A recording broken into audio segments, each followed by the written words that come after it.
మీకుండే ఎటువంటి గ్రహ బాధలైనా గృహ బాధలైనా శాశ్వత పరిష్కారం కోసం సంప్రదించండి శ్రీనివాస జ్యోతిషాలయ. Hi guys, welcome to our channel. ప్రస్తుతం మనతో పాటు దాము బాలాజీ గారు సీనియర్ జర్నలిస్ట్ ఉన్నారు. వారితో ఒకసారి మాట్లాడదాం. నమస్కారం సార్. నమస్తే. సార్, కడప టౌన్ సిఐని సస్పెండ్ చేయడం జరిగింది సార్. అయితే ఎందుకు అని చూస్తే కడప ఎమ్మెల్యే మీద వైసీపీ వాళ్ళు అసభ్యకర పోస్టులు పెడితే అతని మీద వాళ్ళ మీద కంప్లైంట్ ఇవ్వడం జరిగింది. సో ఈ సిఐ వాళ్ళ మీద కేసులు కూడా పెట్టడం జరిగింది. సో ఈ విధంగా కేసులు పెట్టినందుకు ఇప్పుడు అతన్ని సస్పెండ్ చేసేసారు. అంటే ఇప్పుడు టీడీపీ వాళ్ళు చాలా మంది ఆరోపిస్తుంది ఏంటంటే ఇంకా కూడా పోలీస్ డిపార్ట్మెంట్ లో వైసీపీ వాళ్ళ మనుషులు ఉన్నారని చెప్పేసి అంటున్నారు. మరి ఏం జరిగింది ఈ ఇష్యూలో? నిజంగా పోలీస్ డిపార్ట్మెంట్ లో వైసీపీ వాళ్ళు ఉన్నారా? దీనికి సంబంధించి మరి ఎటువంటి వివరాలు ఉన్నాయి, మీరేం చెప్తారు సార్? యా మామూలుగా అయితే ఇది కొద్దిగా ఆశ్చర్యకరమైన విషయమే. అంటే ఇవాళ ఏంటంటే కూటమి ప్రభుత్వం వచ్చినప్పటి నుంచి కూడా ఒక రివెంజ్ మోడ్ అనేది కూడా నడుస్తుంది. అంటే గతంలో కూడా జగన్ కూడా అదే పనిలో ఉన్నాడు కాబట్టి జగన్ ప్రభుత్వంలో అరాచకాలు జగన్ చేయడం, తెలుగుదేశం వాళ్ళ మీద కేసులు పెట్టడం, తెలుగుదేశానికి సంబంధించి సపోర్ట్ చేసే అధికారులను వేధించడం అనేది జగన్ చేశాడు. దానికి పదింతలు రెట్టింపుతో వీళ్ళు ఇంకా మోర్ ఆర్గనైజ్డ్గా వైసీపీ సోషల్ యాక్టివిస్టుల మీద కావచ్చు, వైసీపీ నాయకుల మీద కావచ్చు, వైసీపీకి సపోర్ట్ చేసే పోలీసులు కావచ్చు, బ్యూరోక్రాట్స్ కావచ్చు, వాళ్ళ మీద కావచ్చు కేసులు పెట్టడం, అక్రమ అరెస్టులు చేయడం అనేది పెరిగింది. ఇది నేను చెప్పడం కాదు, హైకోర్టు అనేకసార్లు చెప్తుంది. రీసెంట్గా వైసీపీ సోషల్ యాక్టివిస్ట్ సవీందర్ రెడ్డిని పత్తిపాటి పోలీస్ స్టేషన్లో, లాలాపేట పోలీస్ స్టేషన్లో అరెస్ట్ చేయడం, అది కూడా మఫ్టీలో పోయి అరెస్ట్ చేయడం, తర్వాత రిమాండ్ రిపోర్ట్ కానీ కన్ఫర్మ్ రిపోర్ట్ కానీ టైమింగ్ అవంతా వేరేగా ఉండడం, వాళ్ళ భార్య ఇచ్చిన దాని మీద ఎఫ్ఐఆర్ కట్టకపోవడం, ఇవన్నీ కోర్టు సీరియస్గా తీసుకొని దాన్ని సిబిఐకి ఆదేశించింది. అంటే ఒక సోషల్ యాక్టివిస్టు అరెస్టుకు సంబంధించి సిబిఐ దాకా వెళ్ళిందంటే ఇది షాకింగ్ అని చెప్పచ్చు. అనేక సార్లు కోర్టు పోలీసుల మీద సీరియస్ అవ్వడం, కింది స్థాయి కోర్టుల్లో మెజిస్ట్రేట్ల మీద కూడా సీరియస్ అవ్వడం హైకోర్టు అనేది మనం ఈ మధ్యకాలంలో చాలా కేసుల్లో చూస్తున్నాం. అంటే ఒక ప్రాపర్గా మానవ హక్కుల ఉల్లంఘన అనేది జరుగుతూ ఉన్నట్టుగా మనకు కనబడుతుంది.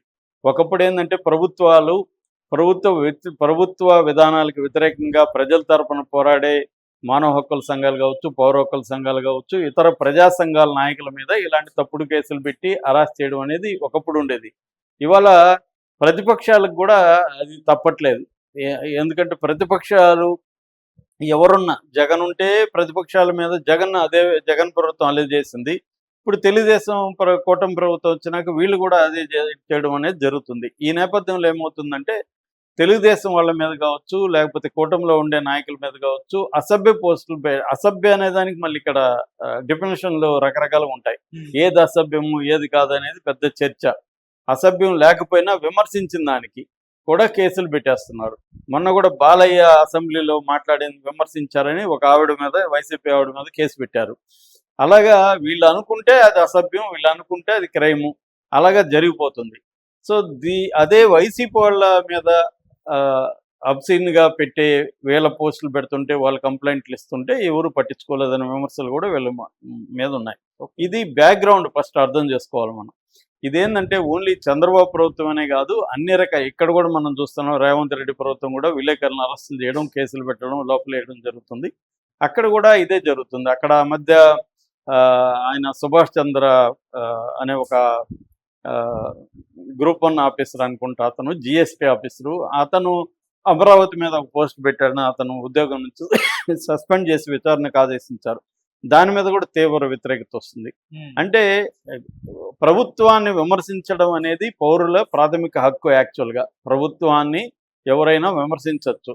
విమర్శ అనేది ఫండమెంటల్గా రైట్. యాక్చువల్గా ఫ్రీడమ్ ఆఫ్ స్పీచ్లో విమర్శ అనేది. అట్ ద సేమ్ టైం వ్యక్తుల ప్రైవేట్ లైఫ్ మీద కావచ్చు, ముఖ్యంగా ఫ్యామిలీల స్త్రీల మీద కావచ్చు, అసభ్యంగా దారుణంగా కామెంట్లు చేయడం, పోస్టులు పెట్టడం అనేది ఖచ్చితంగా అది తప్పు, నేరం కూడా, చట్ట ప్రకారం కూడా. అది కాకపోతే ఏంటంటే ఒక్కరు చేస్తే మాత్రం వదిలేస్తున్నారు, ఇంకొకరు చేస్తే మాత్రం పెట్టడం గురించే మనం మాట్లాడాలి. కానీ ఎవరు చేసినా తప్పు, వైసీపీ వాళ్ళు చేసినా తప్పు, తెలుగుదేశం వాళ్ళు చేసినా, జనసేన వాళ్ళు చేసినా తప్పేది. కాకపోతే ఇప్పుడు ఏమైపోయిందంటే సోషల్ మీడియా వచ్చినాక అందరూ విపరీతంగా పోస్టులు పెట్టారు. మనల్ని కూడా ఎట్లా బూతులు తిడతా కామెంట్లు పెడుతుంటారు చూస్తాం మన ఛానల్లో కూడా. అది ఎక్కువైపోయింది అనమాట. అంటే సంయమనం అనేది కోల్పోయారు. మనతో విభేదించవచ్చు, మన అందరినీ సాటిస్ఫై చేయలేం. ఎవడు కూడా అందరికి నచ్చే విధంగా ఏ విషయాన్ని కూడా మాట్లాడలేం. ఓకే. మనం అనుకున్నట్టు మనం రైట్ అనుకున్న విషయం చెప్తాం, దాంతో విభేదించవచ్చు. నీతో నేను విభేదిస్తున్నాను, నువ్వు చెప్పింది రాంగు, ఇది కరెక్ట్ అని ఎవరైనా చెప్పొచ్చు. మనం కూడా కన్విన్స్ అయితే మనం దాన్ని తీసుకుంటాం. ఓకే. కానీ అట్లా కాకుండా బండబూతులు తిట్టడం, మన స్త్రీలను తిట్టడం, నువ్వు ఎవడికి పుట్టావరా అని చెప్పడం, ఇంకా ఈ స్థాయిలో మాట్లాడడం అనేది పెరుగుతుంది. సో ఇది ఫ్రీడమ్ ఆఫ్ స్పీచ్కి వ్యక్తుల మీద ఇటువంటి ఒక అసభ్య దాడికి ఒక లైన్ అయితే ఉండాలి. కాకపోతే ఇదేంటంటే ఓన్లీ ప్రతిపక్షం చేస్తేనే జరుగుతుంది.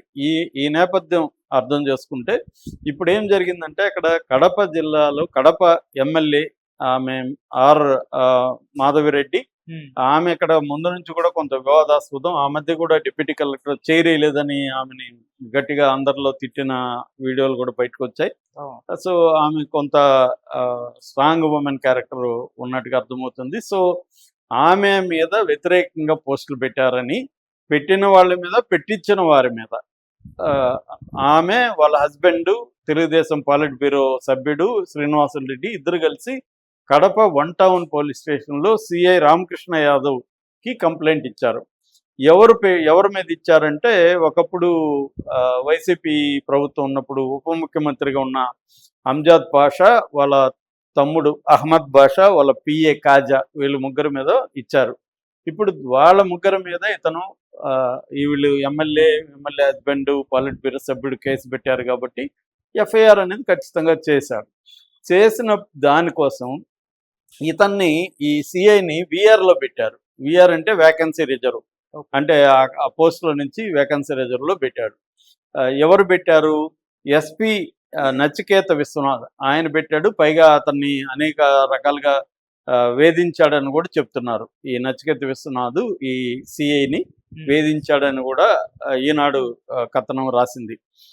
అంటే అనేక ప్రశ్నలు వేసి వాళ్ళని చేశాను. ఆయన్ని ఈనాడు సంప్రదించినప్పుడు మీరెందుకు ఇలా చేశారంటే, అతను క్రమశిక్షణ ఉల్లంఘించాడు కాబట్టి అతని మీద చర్య తీసుకున్నాం అనేది ఆయన నుంచి వచ్చిన సమాధానం. కాకపోతే ఇది షాకింగ్గా ఉంది. ఈ ప్రభుత్వంలో ఒక ఎమ్మెల్యే మీద అసభ్య పోస్టులు పెట్టిన వాళ్ళని మీద కేసులు పెడితే, పెట్టిన కేసు నమోదు చేసి ఎఫ్ఐఆర్ నమోదు చేసిన సిఐ మీదనే ఇలాంటి చర్య తీసుకుంటే ఇది వైసీపీ ప్రభుత్వమా, కూటమి ప్రభుత్వమా అన్న అనుమానాలు వస్తున్నాయి. ఎందుకంటే గతంలో కూడా ఈ సిఐని వైసీపీ ప్రభుత్వం ఉన్నప్పుడు వేధించారు, విఆర్లో పెట్టారు. దాని తర్వాత వీళ్ళ మనుషులు, అంటే అప్పుడున్న సురేష్ బాబుని మేయరు, కడప మేయరు, ప్లస్ ఈ అంజాద్ బాషా, వీళ్ళంతా కలిసి ఇతను వేధించి విఆర్లో 1 year పెట్టి, ఆ తర్వాత అనంతపూర్కి ట్రాన్స్ఫర్ చేసి, దాని తర్వాత మానవ హక్కుల కమిషన్లో ఒక అప్రధానమైన పోస్టులో ఇతను పడేశారు. అలాగే వేధించారు. ఇప్పుడు తెలుగుదేశం కూటమి ప్రభుత్వం వచ్చినాక ఇతను మళ్ళీ కడప 1 టౌన్ సిఏగా తీసుకొచ్చారు. ఇప్పుడేమో ఆమె మాధవరెడ్డి మీద అసభ్యంగా పెట్టిన పోస్టులకు సంబంధించి కేసు పెడితే ఈయన మీదనే చర్య తీసుకోవడం, ఇది ఎక్కడ విడ్డూరం అనేది అంటున్నారు. ఇది కూడా కొంతకాలంగా, అంటే 16 నెలల పరిపాలనలో అనేక సార్లు తెలుగుదేశం మీడియా, ఆంధ్రజ్యోతి కానీ ఈనాడు కానీ తెలుగుదేశం ప్రభుత్వంలోనే కొంతమంది అధికారులు వైసీపీ ప్రభుత్వం ఉన్నట్టుగానే బిహేవ్ చేస్తున్నారు అన్న ఆరోపణల్ని ఎప్పటి నుంచో రాస్తున్నారు. ఇది లేటెస్ట్ ఎగ్జాంపుల్ అని చెప్పొచ్చు. అంటే ఇంకా కోవట్లు ఉన్నారంటే ఖచ్చితంగా ఉంటారు. ఎందుకంటే ఒక ప్రభుత్వం గతంలో ఉన్నప్పుడు ఆ ప్రభుత్వానికి అనుకూలమైన వాళ్ళు, ఆ పార్టీ వైసీపీకి సానుభూతి పరులు అధికారులు ఉంటారు. వాళ్ళు కొంత ప్రోగా పనిచేస్తుంటారు. అది గతంలో తెలుగుదేశానికి కూడా అలాగే ఉంటారు, ఇప్పుడు ఉంటారు. ఇది సహజంగా జరిగేది. ఇప్పుడు వైసీపీ ఇక్కడ కూడా కేసీఆర్ కోవర్ట్లు గవర్నమెంట్లో ఉన్నారన్న వార్తలు ఆ మధ్య వచ్చాయి. దాని నుంచే వాళ్ళకి న్యూస్ లీక్ అవుతుందని ఖచ్చితంగా ఉంటారు. ఇప్పుడు మనకి పోలీస్ డిపార్ట్మెంట్లో ఒక పొలిటికల్ పార్టీకి అనుకూలంగా ఉండేవాళ్ళు కొంతమంది ఉంటారు. వాళ్ళ ద్వారా బ్యూరోక్రాట్స్ ఉంటారు. వాళ్ళ ద్వారా ఇన్ఫర్మేషన్ లీక్ అవ్వడం, ఏం జరుగుతుంది ఇవన్నీ తెలుసుకోవడం అనేది వీళ్ళు చేస్తుంటారు. ఎందుకంటే ఫైట్ చేయాలి కాబట్టి. అట్లాగే ఏదన్నా తన మనుషుల్ని ఏమన్నా ఇబ్బందులు ఉన్నప్పుడు వీళ్ళు మాట్లాడతారు. సో ఈ 2 కూడా జరుగుతుంటాయి. ఇప్పుడు కొత్తగా ఇది జరిగింది కాబట్టి దీని మీద మరి ఈనాడు వీళ్ళు విషయాన్ని బయటికి తీసుకొచ్చారు. మనకేందంటే ముందు నుంచి కూడా తెలుగుదేశం మీడియా, తెలుగుదేశం ప్రభుత్వంలో ఉండే అక్రమాలు కావచ్చు, అవినీతి కావచ్చు, వీటిని వైసీపీ సోషల్ మీడియా కంటే కూడా ఒక్కోసారి వాళ్ళు సరిగా సాక్షిగానే వాళ్ళు సరిగా పనిచేయకపోయినా తెలుగుదేశం మీడియా ఆంధ్రజ్యోతి ఈనాడే విషయాల్ని బయటికి తీసుకొస్తున్నారు. ఇసుక కుంభకోణం కానీ, మద్యం కానీ, ఎమ్మెల్యేలు చేసే అరాచకాలు కావచ్చు, అవినీతి కావచ్చు, వీటన్నిటిని తెలుగుదేశం మీడియానే బలంగా ముందుకు తీసుకొస్తుంది. ఇది నిజానికి మంచి పరిణామం, ఆహ్వానించాలి ఎప్పుడైనా కూడా. ఎందుకంటే మొత్తం ఏం జరిగినా సపోర్ట్ చేయడం అనేది తెలుగుదేశంకి కూడా డ్యామేజింగ్ అది. గతంలో కూడా అదే తప్పులు జరిగినప్పుడు చంద్రబాబు దాన్ని అడ్రస్ చేయకపోవడం అనేది చంద్రబాబు నష్టం చేకూరుతుంది.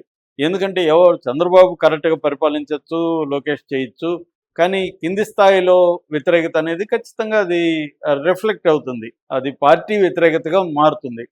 అందువల్ల దాన్ని చంద్రబాబు దృష్టికి తీసుకెళ్లే పని మీడియా చేస్తుంది. అది ఖచ్చితంగా తెలుగుదేశానికి ఉపయోగపడే పని. ఇప్పుడు ఇది ఈనాడులో వచ్చింది కూడా తెలుగుదేశానికి ఉపయోగపడే కర్తవ్యం. అంటే తెలుగుదేశం ఎమ్మెల్యే మీద అసభ్య పోస్టులు పెట్టిన వాళ్ళ మీద కేసులు పెడితే ఇలాగా వేధిస్తారా అనేది. ఇప్పుడు మరి నచికేత విశ్వనాథ్ మీద చర్య తీసుకుంటారా, దీని మీద ఏమైనా విచారణకు ఆదేశిస్తారా, ఏం జరుగుతుందనేది చూడాలి. Okay sir, thank you so much.